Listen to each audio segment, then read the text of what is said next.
Good morning and welcome. We're about to begin our program, Making the Customer Journey Work, 3 Critical Processes. Today's program will be brought to you by Totango, Kapost, and CMSWire. CMSWire was founded in 2003. We have more than 300 editorial contributors. Our key services include more than 200 news articles a month and features, monthly editorial themes, tweet jams, hangouts, webinars. We have 3 primary topic areas, or at least groups of topics: customer experience, digital marketing, social business, enterprise collaboration, and enterprise information management. We'll be having a giveaway today. This is a valuable contest that we're having, a couple $1,000 worth, I believe. We'll be choosing 3 attendees to get a pass to the Digital Customer Experience Strategy Summit coming up on September 24th in New York City. We'll be announcing the winners immediately after the Q&A portion of this program, so stick around for your chance to win. You must be present and confirm your availability to go to this. It is in New York City, so that's a consideration there. We'll also be asking you to submit questions during the course of the program or at the end. Please use that function at the Q&A modules, or you can send your questions in by Twitter at CMSWire. Here's today's agenda. We'll be doing some introductions. We'll be going over a rough definition of customer success. We'll be talking about the 3 critical processes that we mentioned in our title. These are things that customer success teams need to be effective. We'll also talk about how companies scale with customer success as they grow. We'll have a few conclusions and then our Q&A. I'll introduce myself at this point. I'll be your moderator today. I'm Tom Murphy, General Manager and Editorial Director for Simpler Media Group, publishers of CMSWire. Customer success is one of the primary areas I cover, and I've recently interviewed several of the CEOs of the leading companies in this space. I also cover customer experience, CMS, digital marketing, collaboration, analytics, and more. I'm also the author of Web Rules, How the Internet is Changing the Way Consumers Make Choices. Our panelists include Harry Hirschmann. He's Director of Customer Success at Totango, which really is not only the sponsor of today's program, but a leading provider of customer success services. Harry has an MBA from the Wharton School of Business, a BA in economics from UCLA, and was a lieutenant in the U.S. Navy. Thank you for your service there, Harry. Thank you. He has extensive background in building, optimizing, and driving all aspects of customer acquisition. Our second panelist will be Riley Gibson, Vice President of Customer Success at Kapost. Riley is formerly the founder and CEO of Napkin Labs, which was acquired in 2014 by Jardix. Napkin Labs provided community insight and innovation tools. Their customers included Nike and Microsoft and some other companies you might have heard of. So let's get started. To set the scene, I'd like to go through 3 slides that I wrote up that have to do with some of the observations I have from covering this field recently. The first one is customer what? The term customer success still confuses many people. On one hand, it seems like a very old concept. On another hand, it's brand new. And I think people have it confused with marketing, sales, customer support, customer experience. When I go to conferences, I hear all those things. And people are also confused about who it reports to, if it does report to anybody.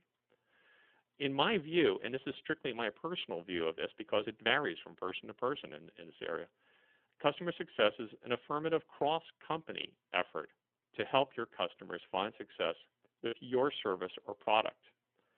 And it's much more than that. It's staying in touch with them. It's staying involved with them. It's monitoring their health. And I'm sure Harry and Riley will talk about that a little later in the program. But it's a single concept with myriad ways to structure it in different organizations. In that way, it's very flexible, nimble, agile, whatever you want to call it.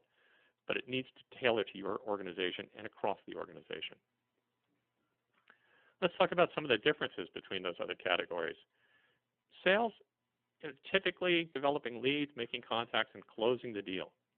Marketing is more about building brand and communication. And even with personalization efforts we're seeing today, I think customer success goes to another level of this. Customer support is responding to customer problems. And customer experience, which I didn't put on the slide, is more about what your customer experience is when they deal with your company. I think that's part of this too, but it's not, none of those things is all of it. Customer success is about delivering ongoing value to your customers and staying in touch with them and knowing what's going on all the time. Why is this so important, especially right now? Well, the old model, especially in software sales, was to close the sale and wait for renewal time. Those days are gone or disappearing quickly, and you can blame the cloud for that. We're now in the subscription economy. Revenue generation is an ongoing effort, and ensuring customer health constantly avoids any surprises, builds loyalty, and leads to add-on sales. It does a lot more than that too, and we'll get into some more details. And now I think it's time to get into some of those details. Harry, why don't you explain Totango's vision for customer success? Absolutely. Thanks very much. So if we really look at what customer success is, I think you'll agree that ultimately it's about customer value, just like you said. It's about keeping your promise to customers. It's about making sure they are getting the business outcome that they were looking for when they signed up with you. So first and foremost, it's about value. But actions speak louder than words. And how do you know if a customer is getting that value or not? And so what they do with your product matters more than what they say about it. And in the SaaS world, we have the capacity for real-time sensors to actually know. There's no need for anecdotal information or for guessing or for conversations with customers to tell you. You can actually see what they're doing. And that allows the opportunity for contextual engagement, both on the marketing side and on the support. And like I said, overarching all of that is the broad time with the right content, with the right message, with the right intervention. It's a very powerful way of bonding them to you. So those are the things we think about as far as a framework. On the next slide, we talk about, it's important that customer success be a part of every team. It's more than a single function. When it permeates the entire organization, then you really leverage all your people because customers have touch points at various locales within your country, various organizations within your company. And if everyone contributes to adding value for the customer, then everybody wins. Riley?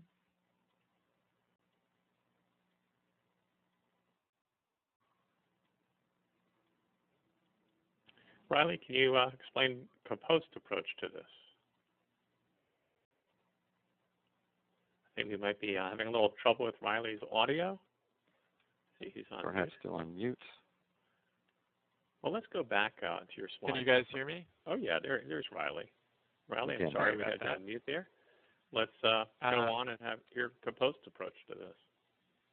Yeah, so, I mean, as Harry mentioned, it's really customer success is about keeping that promise. And if you just look at SaaS economics, renewal, growth of accounts is just so critical to growing a business quickly. So for us at Compose, customer success is so essential. So we have it as its own department. So it's in line with sales, marketing, and product. And actually the VPs of each of those departments, so sales, marketing, product, as well as customer success, all have variable comp that plays into renewal and how well we're doing in renewal. So I think, we've organized customer success as a separate team, but we're also experimenting and playing with different ways to really integrate those different teams because, sales is making the promise that then we have to keep and live up to. Marketing is in charge of so many touch points and we want to create a consistent consumer experience.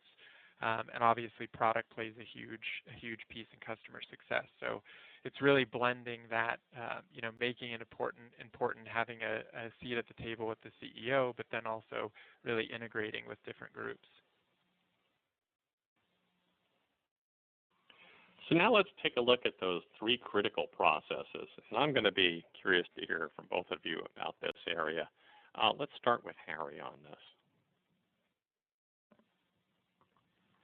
We have a shared point of view about the three critical processes. First and foremost is mapping the journey because it is about the journey and not the destination. So it's in order to know where people are on the journey, you need to monitor and then detect problems as they go. So in the follow-on slides here, I think 2 forward, we'll, one more. One more? Okay, the customer's journey. Right. So this is a kind of an A to B way of looking at it, and overly simplistic. The the approach to customer success is not about is about managing the journey, about understanding, about measuring, about driving customer value at every point across the whole journey. Let's take a look at how that works. Well, it's a very complex journey. That the previous slide is very simple. It's easy just to think about, hey, we close the deal and then we're waiting for renewal, and in between they're going to use the product. But in between is actually it's almost it's a vibrant ecosystem, and a perilous ecosystem at that. So the important thing for CSMs to understand is where their customers are along that journey and where they need to be, and then to proactively manage this journey for every customer, to know at each point if the customer is getting value, and if not, to take appropriate action, contextual action. The green line is the optimal path for customers, and the objective is to keep every customer on this course, to ensure that every decision point across this journey, the customer decides to continue with you and to grow with you. And we see commonly, the 3 stages here. Most SaaS companies have an onboarding phase, and it's absolutely critical that go well. If you get off to a good start, then you kind of stay there. And if you don't, it takes a lot of effort to try and get them back up there, and sometimes you just never do. But immediately after that, the onboarding phase is this critical adoption period where your tool might be up and running, but the habit pattern is not necessarily ingrained, not necessarily broad usage, and then leading into the renewal or upsell time frame. If you haven't done a good job in the adoption phase, it often is customers are asking themselves, well, why did we have this in the first place? Very interesting. Are we ready to go to the next slide here and maybe hear a little bit about from Riley about how Compose defines a customer journey? Yeah, so I think this is something we learned very, very quickly, that those key phases are so critical, and how we approach each of those phases needs to change a little bit. So as we thought about our customer journey, first of all, some of our sales cycles are 3 months, 6 months, 9 months for larger accounts. So a lot of the perception, a lot of the promise is obviously established, in the pre-sales process, and that's a critical part of the journey that we need to have a conversation in. So we've done a lot of work around how customer success in our department plays into pre-sales. And then, as Harry mentioned, onboarding, that's almost the first impression of our team. That's such a key area to really get customers off to the right start. And then, we carry that into habit building and value building. So a lot of our tool, helps companies achieve more visibility in terms of their content marketing operations. There's workflow. So there's a lot of pieces of our tool that, to be very valuable, they need to be ingrained in people's daily habits. So, that phase is critical for us to find what are all the ways that we can encourage people, coach people or reward people to really build those habits with it, which then translate into creating that value and then measuring that value for customers and really showing it to them. So, the needs of customers, the players at each of those stages change. So we really need to and use this framework to really think about how we design the right experience to really push different goals at each of those phases. And if you go to the next slide, there's something I always like to refer to, which is Gartner's hype cycle, which is more about how technology is normally accepted in the marketplace. But I think for customer success and just how we think about it, it plays in. There's kind of the sales process. There's this peak of inflated expectations, and we then realize once the sale has come through and a customer starts to realize there is change management, there is work to really establish those habits, and so you often hear this drop of disillusionment. It's oh, this is taking a while. there's all those anxieties that start to creep up in that onboarding process. And so you can kind of see through this model, and we use it a lot, there's the mindset of the customer changes throughout that journey. And so we really want to design an experience that speaks to each of those stages and promotes goals that are specific to each of those stages of the customer's journey. It's really interesting. And I'm going to go back to that last slide for just a moment here. It's really interesting to see the value building portion of this and those last two blue lines you had there. I'm hoping we're going to get a chance to expand on that a little later in the program, because I think that value building is a huge part of customer success that a lot of companies may not be doing right now. But for now, let's move on to the next subject, which is monitoring customers' health. This is something that I think is really an interesting aspect, and this is where I think a company like Totango really comes in. So Harry, would you explain to us a little bit about gauging customers' health? Oh, absolutely. This really is the tough part in all of this. How do you measure value? How do you know a customer is getting value? And the most common ways to do this are customer surveys and support tickets and other CRM-type metrics. And then with the emergence of customer success as a field and of products like ours to fill the need, I'd suggest that there's another way, a better way.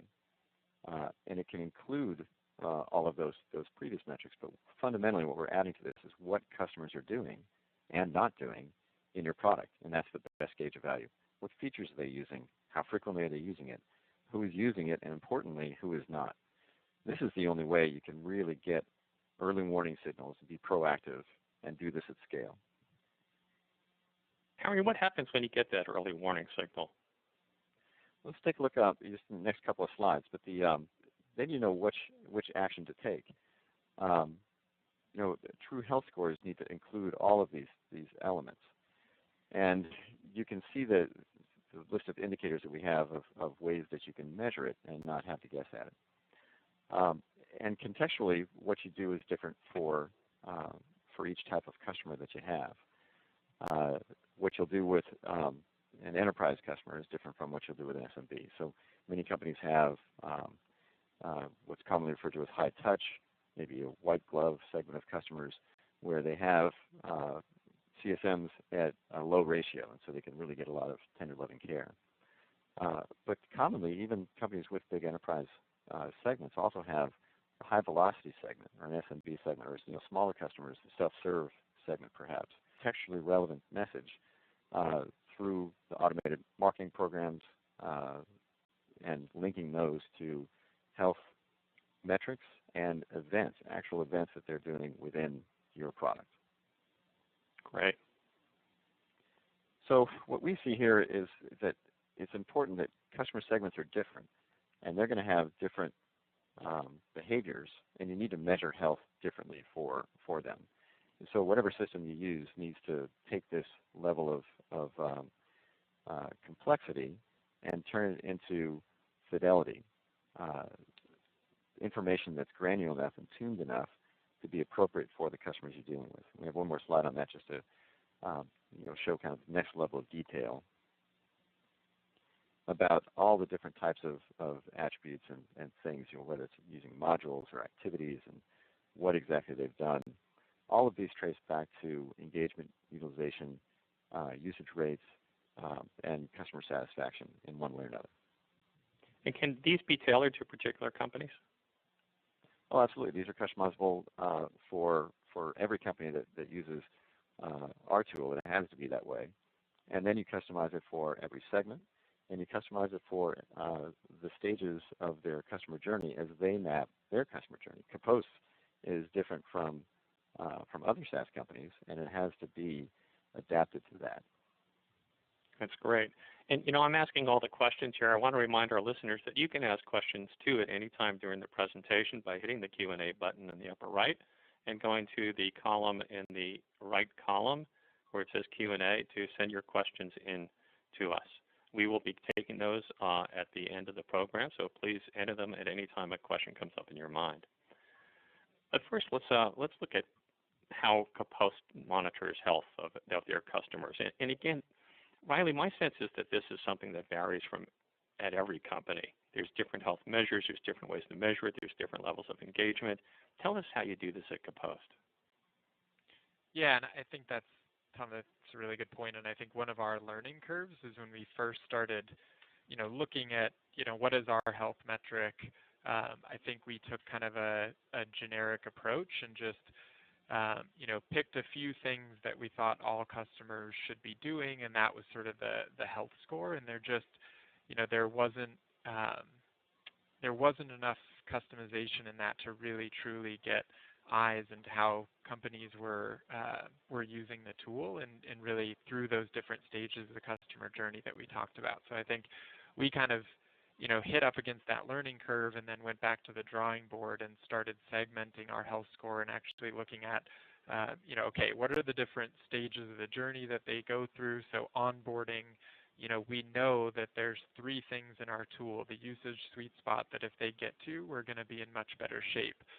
So let's link the health score to those aspects. We talked about, and Tom, you mentioned the value building piece for us.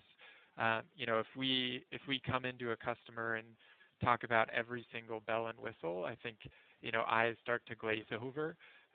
So, I think a good product and how we think about Kapost is that it can kind of unravel over, or sorry, not unravel, but, really start to unveil itself over time. So we look for, in those earlier stages, a customer health score that's much more focused on, our customers going deep with these 1 or 2 features that are so critical to starting to unlock, analytics and other pieces of value. And then we can coach them to build on that. So I think, for us, health monitoring, there's definitely a learning curve there, and it's been a process of tweaking it and really narrowing in, running a bunch of cohort analysis to see what are those true metrics that are important to measure. But now it's really become kind of our eyes and ears into our customer base. And I think, beyond just being that early warning system, it's also unlocked some really interesting experiences for Kapost, because we can see, over time, we know there's certain features that we want people to be using in certain ways. So we know that unlocks value for them.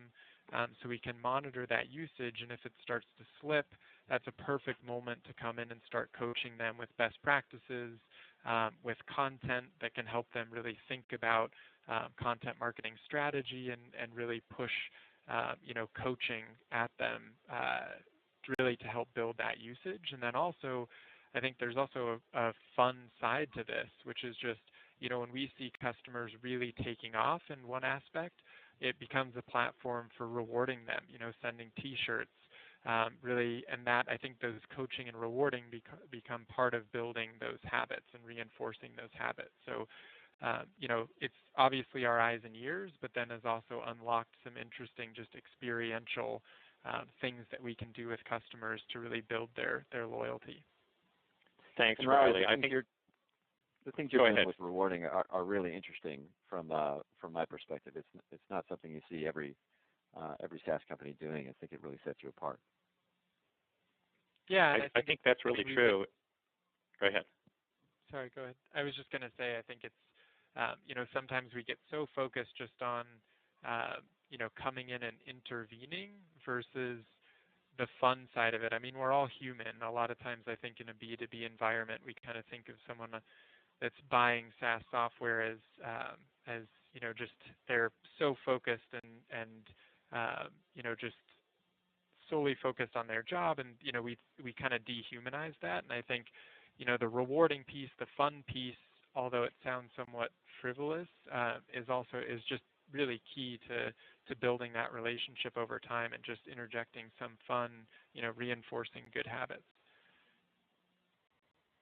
I was just going to add that I think this slide in particular shows how customer success goes far beyond those other disciplines like customer support or sales.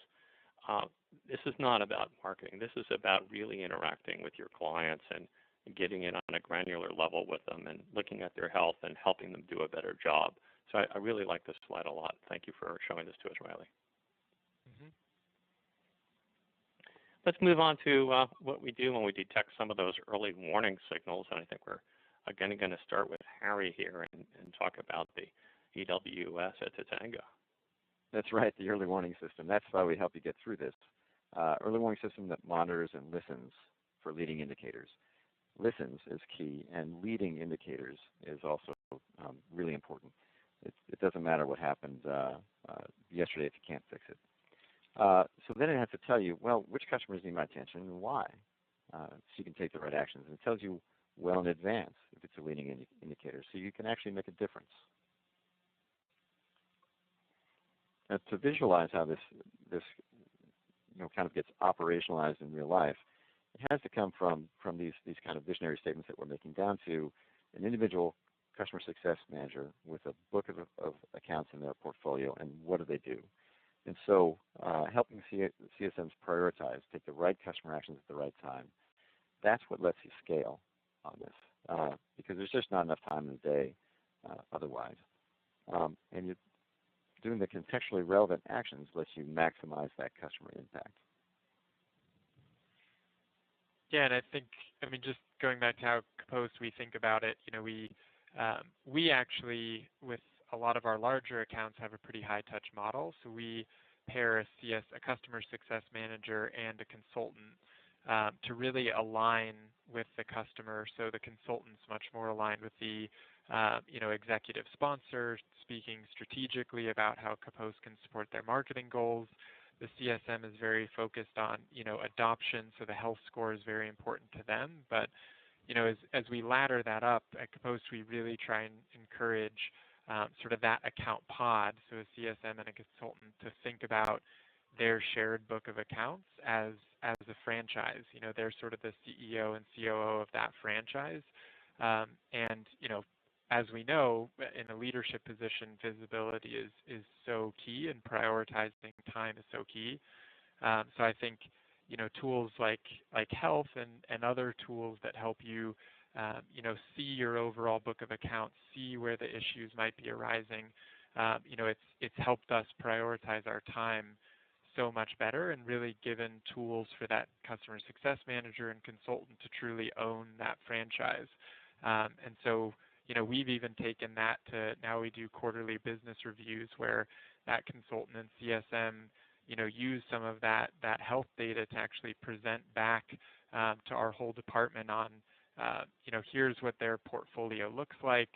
Here are some of the insights from the quarter. Here's sort of what they're committing to really turn some customers around, really talking about the strategy. So I think it's enabled a whole new conversation as we really think about managing accounts at that portfolio level. Great. Now comes Before the hard we get part. into scaling, just to add to Riley's comments from before, QPRs are generally accepted as an excellent practice, and we give a lot of thought into how can we make those better? How can we make those contextually relevant? And so I like to think about those as more of a periodic business review that can take place on several levels, either at the CEO, kind of senior management level, at the VP level, what's more operational, at the front line level as well. And if you can base those on events, trace it back to what Riley had before about in the building value stage. If there's a value plateau that they've reached, that's worthy of another business review. And in that review, you can talk about how we're going to get you to the next plateau and move things forward in that way. And that's just to add on to that, Harry. I think that's, we've been doing QBRs, and again, that is sort of the more periodic, just step back, sort of review everything type of forum for us. And I think originally when we started doing those, it was so qualitative that it was kind of, what does your book of accounts look like? This account, we have a good relationship, things seem to be going well.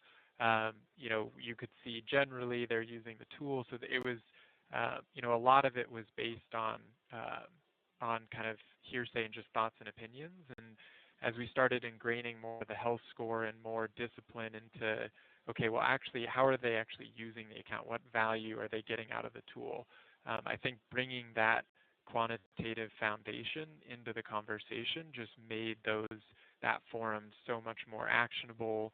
I think that piece of it just really plays nicely with those types of forums. Right, right. And you use the time-based, the 90 days, 3 months, whatever period you want.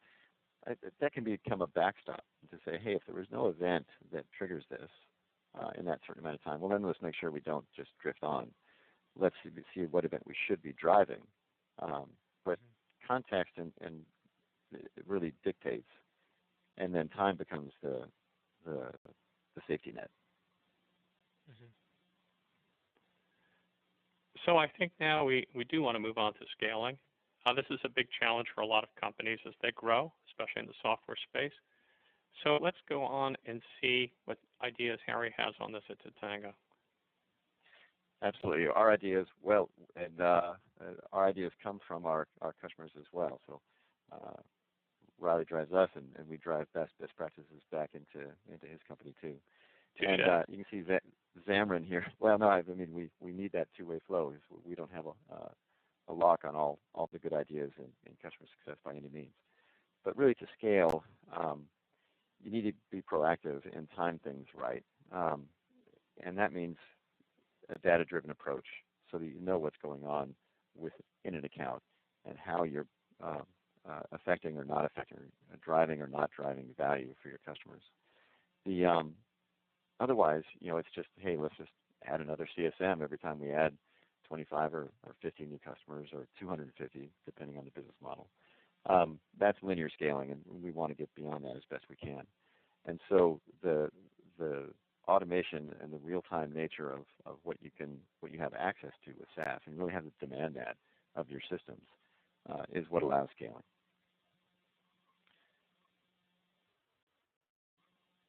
So again, kind of summary. There's really 5 things that we think about, and I'll let you guys read those. But it's about actions speaking louder than words.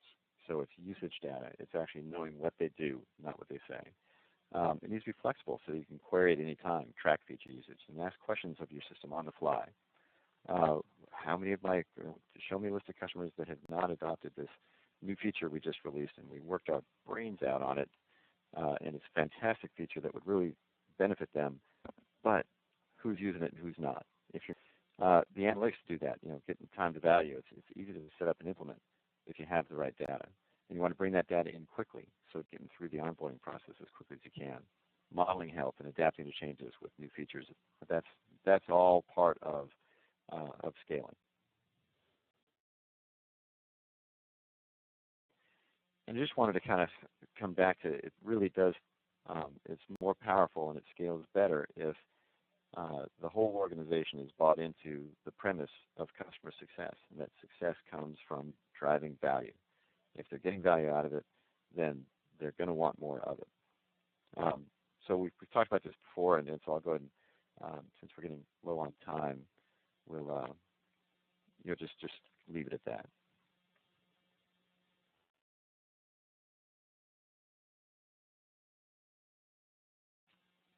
Yeah, so I think the next slide just goes into how we think about scaling, and to be honest, we're growing quickly, so I think we're still figuring a lot of that stuff out.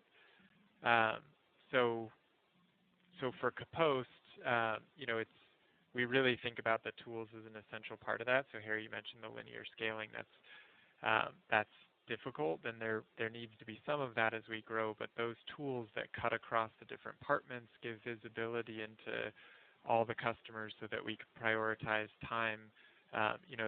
That's just so key. So we use Totango for that health scoring, gives us the eyes and ears on the customer base.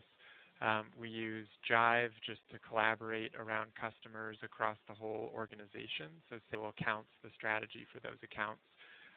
So that tool set really becomes a critical foundation.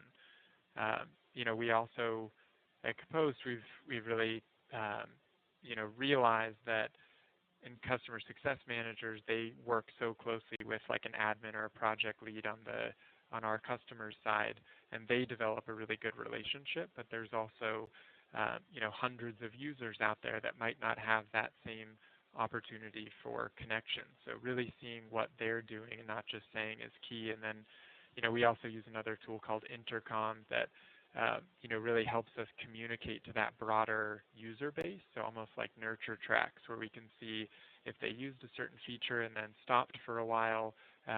We can post an in-app message that brings them back in. So again, all these tools, just start to become so key to building that foundation and scaling. But I think, we still have a long ways to go to figure that out. One of the things that I see a lot in my reporting is there's more and more need for cross-organization communications and collaboration. And this chart in particular reminds me that if everybody's getting the same customer information at the same time, you've got to be careful not to have the service people and the customer success people and the sales people bumping into each other. How do you coordinate that and collaborate across organizations at Kapost, Riley? So we have the different tools, again, like Totango and Jive that are sort of the, they create the information, they create the insights, and then also have we have a bucket to place that information in where all different teams can see.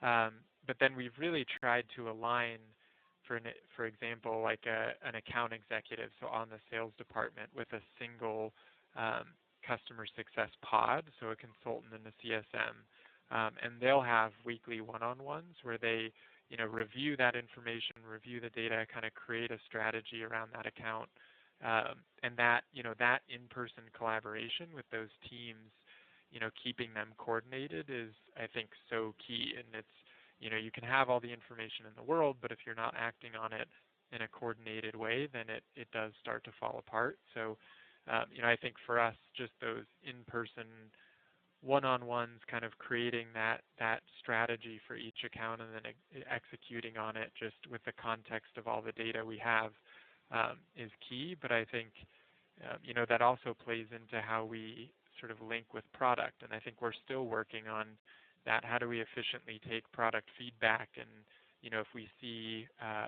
if we see challenges in adoption, how do we identify what those are and give that feedback to product in an effective way? I think there's still a lot of challenges there. But I think it's really blending the tool with also, forums, whether that's in person or on a tool like collaboration tool like Jive, sharing that information and making sure that there's a coordinated plan of attack. Great.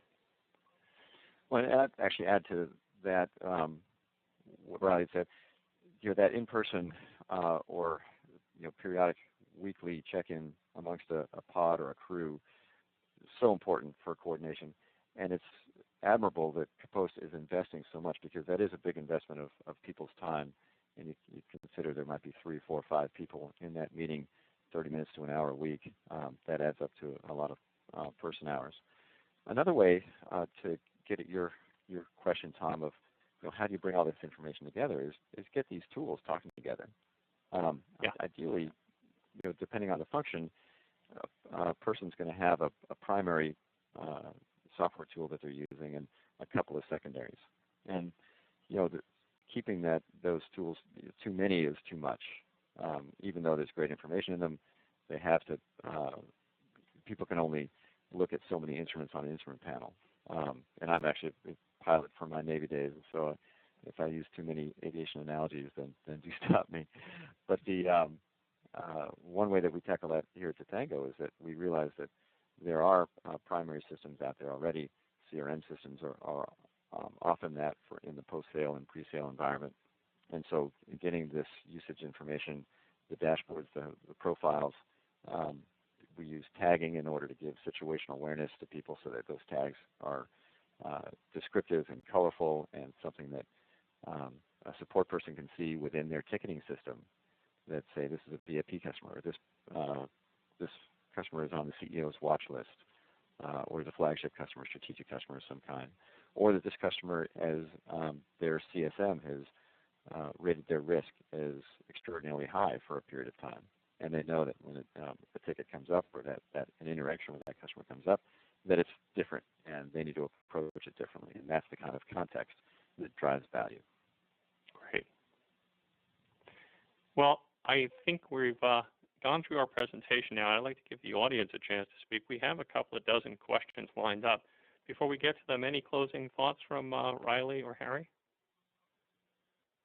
To me, this has been a great exercise to kind of go through it and see how different this is from what most organizations are doing today and what the potential is for improving that process. And for me at Totango, it's so rewarding to work with our customers like Kapos and like Riley, who are driving this industry forward, this new function. Rewarding to see that we're able to support and add value to that, and rewarding to see how far they take it. So thanks, Riley. Right. Yeah, thank you guys. Let's get into some of the questions now, and I want to remind our listeners that if they stay through the end of the program, we'll be announcing our winners for our giveaway in New York City next week. Very valuable gift, so please stay with us. First question comes from Tris Hussey. How much of customer success is technology dependent versus the human aspect of communicating and connection? And I'm going to jump in there and say, I'm going to guess that you guys are going to say it depends on the particular company, but why don't you tell us what your view is on that? Well, yeah, I'll step in because the funny analog is a professor of mine at graduate school coached us that the answer to every question you ever get throughout your life is the same. It depends. And you said it too, Tom. It depends on a lot of things. I'd say that in this day and age, the line between technology and personal interactions is very, very blurred. The personal actions depend on the technology to inform them. And technology can deliver what seem like personalized interactions automatically. And that's where context comes in as part of what leads things to scale up. You know, if you have 1,000 customers per customer success manager, they're not going to be able to talk to everybody every time they have a problem. But if your system automatically identifies that, hey, it's been 14 days since this person logged in, and used, let's say, in a project management software function, 14 days since they started a new project or since they've updated a milestone, an automated message can go out to that person to say, all right, you've got this many projects open. How are things coming along? And there's a myriad, that's a very simple example, but there's myriad ways, they're much more sophisticated, that actually sequential messaging that says, okay, the customer takes this action, send them either this note or that one. When they take the next action, send them either a third or a fourth. I guess what I'm saying is that the human element still needs to be present, especially for high value, high touch, white glove customers. But informing that with technology is necessary. And then the opposite is also true, that you can't have the human element for all your customers in all segments. So the technology side drives that, and the challenge is to make it human. Good one. Next question comes from Natalie Clapper. And I think we touched on this quite a bit in the program, but I think some of this bears repeating. I'm going to direct this to Riley. If you could just go over maybe quickly to some of these points. How do you make sure every team is empowered with customer information, and how do you efficiently spread this information? And most importantly, how do you synthesize all that information and keep track of customer feedback? Yeah, it's a really good question. I think something that we think about every day. How do we do it? How do we do it better? I think we have a long ways to go there. I think the first challenge for us was just getting the right information. So we can collect a lot of information, and so hooking sort of those listening devices up in the tool so we can gather more information was sort of step one. The major leap for us was then deciding what information is important. So we did some analysis and looked at, okay, what were, for customers who churned, what were some of their patterns? What did they do? What did they not do? At different points along that customer journey. And then we looked at customers who have upsold and grown really quickly and looked at, what have they done? What have we done to support them? What have they not done in the tool? And that started to give us really good insights into, if they do these three things in the first 90 days, they're much more likely to grow. So I think a big piece was just picking what information do we want to really listen to and pay attention to, and what's sort of noise, if you will. So that was a big piece, and then communicating to the whole company that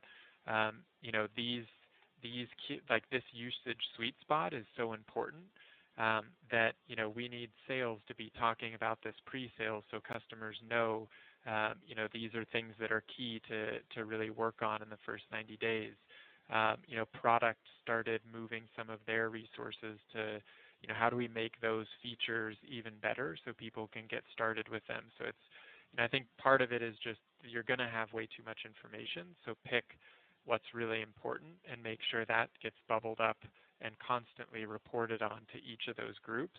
And even play around with how can their variable comp be aligned with some of those usage sweet spots. I think that is important to just get everyone really working towards the same goals. Great. We have about 12 minutes left for questions and about more questions than that on the list. So let's move along here. Lonnie Spratt asks a great question. She serves both enterprise and SMB customers, and she's wondering if Harry can recommend different ways of having different journeys for different types of customers. They absolutely have different journeys. There's no doubt about it. There's commonality among their needs. There's no doubt there either. The challenge is distinguishing between what's meaningful to each. Your product wouldn't be selling to both if it didn't have meaning to both. You don't have two different products, I'm assuming. So the question then is, how do you define the journey for each? And the answer is really putting yourself in the customer's shoes. And this can be done at on the one side of the spectrum is a multi-day offsite, led by specialists and consultants that you bring in. On the other side of the spectrum, it's can be part of the weekly team meeting that you have, where you kind of dig in and people bring examples of interesting things that customers have experienced with their product or not. And that or not part, I find, is particularly useful, because if you understand the context of a company beyond just what you're doing with them, then you often find out that you can do more for them than they thought. They find out that you can do more for them than they thought as well. So that it's a big question, and so I'm not able to give an answer to the level of specificity that I normally like. But I think conceptually, that's the answer. The simple answer is get in their shoes, look at it from their perspective, and look for clusters. Look for marketers are experts at segmentation. Politicians are experts at segmentation, and customer success people need to be experts at segmentation too. Good. Ashley Chrysostomo asked another good question. How do you measure that effect of the trough of disillusionment through products like Totango? You remember that trough of disillusionment on the hype chart that we were looking at? What measurable actions can contribute to the health score in that regard? So I think rather than yes. Both contribute to that, I'll rather go first. Yeah, so I think for us, some of that is qualitative, just conversations we're having with customers, whether it's weekly check-ins, et cetera. So some of that is qualitative, but we also, again, we know some of the key features in the tool that, if you start using those and get in the habit of using those as one of our customers, it starts unlocking all these other pieces of value. So analytics, there's so many pieces that starts to unlock. So, in that period, we really watch, are they using our process and workflows? Are they completing tasks in our tool? So there's very specific habits we want to see being formed. And I think, through that period, we can watch customers kind of spike, and then we wait, or we don't wait, but we watch and see if that starts to, keep up the momentum, if we have a real groundswell, or if that starts to taper off. We know there's some more work we need to do there to really, sell the ultimate value. So I think we, again, just really look at specific usage during that period to see, what actions we can take to help. And so I've got two things to add to Riley's response there. One is that the product usage stuff that he had described, absolutely true. Another element of that is user specific. Which users in an account are doing which actions? And oftentimes what you'll find is that that some are disillusioned and some are not. And the challenge might be just to figure out who they are and address it to them in particular. Secondly, I think that when you have an onboarding process, that's often where the trough comes in. Because they're coming off the sales, they say, wow, the possibilities are limitless. Here's our purchase order. Now it's time for some sort of implementation or integration. It often is not just a couple clicks of a mouse, rarely is. And in that time, that's fraught with risk and danger. And time is one of the primary metrics for that. If your onboarding process is taking longer than you think it should, then disillusionment is not far behind. But time is overly simplistic. Like Riley said, you measure what's being done in that time.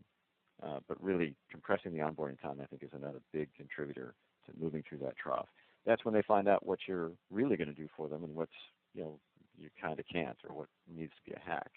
So they get over that, okay, now here's how we're going to operationalize this, and then that's when they start up that slope. Great.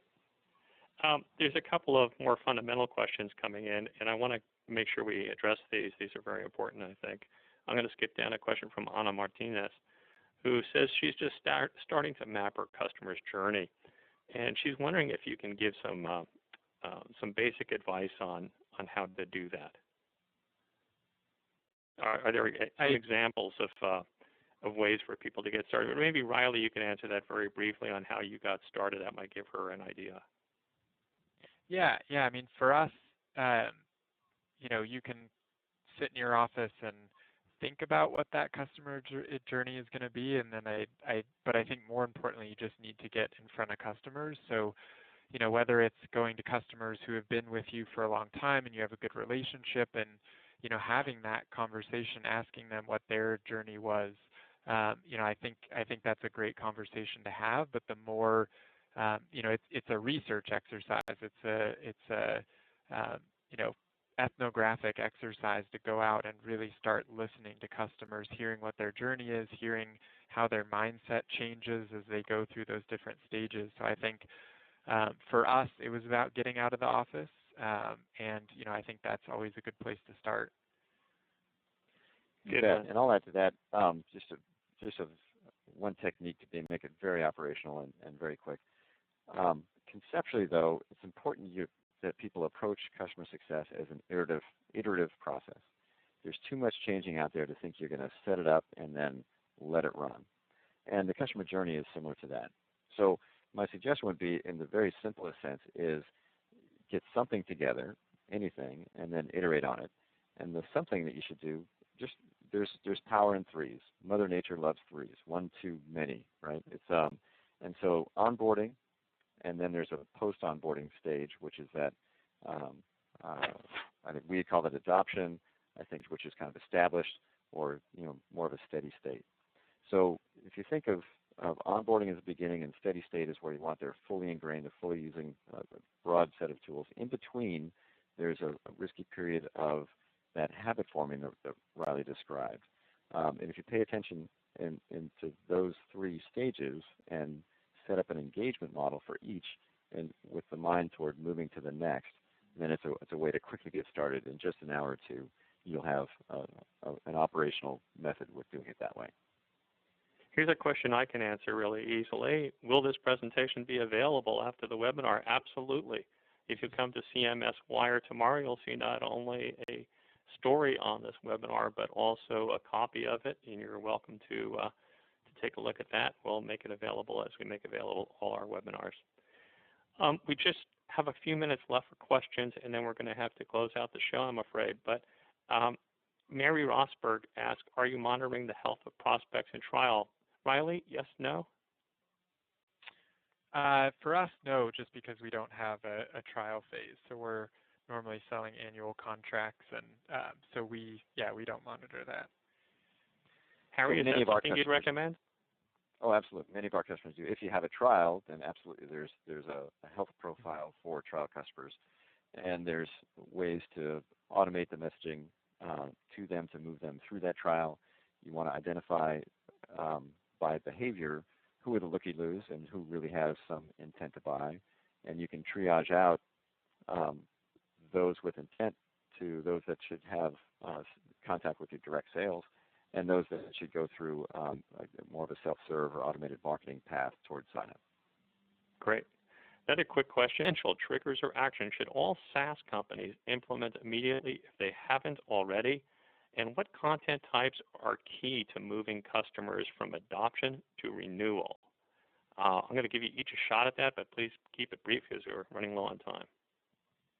Yeah, that's not a question that lends itself to a brief answer. The one or two, it's kind of like, hey, down to brass tacks. Just tell me what the one or two are. They are different. It does depend, but certainly you want to see that people are using the product and actually using it as it was intended. So I'll use that as both one and two, kind of like the real estate analogy of location, location, location. The second part of that, Tom, could you remind me, please? Yeah, let me see if I can find that question again. I was skipping through it a little bit. Looking for our producers. There it is. What content types are key to moving customers from adoption to renewal? Riley, I'm going to throw that part to you since content's kind of what Kapost is all about. What content types are key to moving customers from adoption to renewal? Yeah, I mean, I think that's a really good question, and we actually do a lot of analysis of like LinkedIn profiles and surveys of customers to understand what content they consume, and I think we found for customers that more of the community model, not necessarily us always pushing content at them, but content generated from our customers targeted at other customers, just that knowledge sharing was a key piece. So we're not there yet, but we're starting to invest more and more in just that overall customer community aspect, because I think connecting the dots between your customers so they can share not only gives them a lot of value, but you can step back and glean a lot of insight from that conversation. Terrific. We are getting down to the end of the program here. I want to make a couple of announcements. One is that we have about another, I think 20 good questions here. We're just not going to get to them, folks, but the good news is we're going to give you some contacts. You will be able to review this article tomorrow. You'll see the slides, but we're also going to give you some contacts. I'm going to move on to that now. Here's a whole list of ways to get in touch with these folks. I see sales at Totango and inquiries at Kapost. Those folks would probably be very happy to answer any of your questions. And Riley or Harry, so am I. Yeah, okay. Harry at Totango.com. That also works. I'll make myself available. Great. Yeah, mine is Riley at Kapost.com. Yeah, I love the simple world we live in. I'm just Tom at Simpler Media, so you can get me there. You can reach out to these guys or to me, and we'll be glad to help you out with any of these questions. This is an exciting new field, and I see just scanning the questions, a lot of these are really fundamental, basic questions that I think these guys can answer very quickly for you on a one-to-one basis, demonstrating customer success on their own scale. I want to thank you. This webinar has been recorded. The video and recap article will be emailed to you and available on CMSWire probably tomorrow or the next day. Thanks very much to Harry Hirschmann from Totango and Riley Gibson of Kapost. I think everybody has had some great feedback on this. We're getting a lot of positive comments on our comments area. There have been some very great thought-provoking ideas, and I want to thank Totango for making this all possible by sponsoring today's event. Very important to us here. Now it's time. Can we have a drum roll, please? We have the VIP winners to the Digital Customer Experience Strategies Summit. This is September 24th and 25th at the Downtown Hilton in New York City. We want to thank those folks for being part of our program today. And we're going to ask our three winners here to please immediately use the chat function to contact our host and let us know that you are available or you are not available. If you are not available, we will give your award to an alternate, and I'll name a few alternates for you too. Our winners are Melissa Prue Cherie Jackson, and John Chaconas. John Chaconas, Cherie Jackson, Melissa Prue. Our alternate winners, should they not be available, will be Christina O'Brien, Courtney Caldwell, Greg Morgan, and I'll give one more, Megan Kind, in that order. So if you will all indicate to our host if you're available, that will secure your spot at that Digital Customer Experience Strategies Summit next weekend in New York City. Have a great time there. Wish I could go. Folks, it's been great having you with us. I want to thank everybody for attending. This is Tom Murphy for Simpler Media Group and CMSWire. Please check out our site, and we'll see you next time.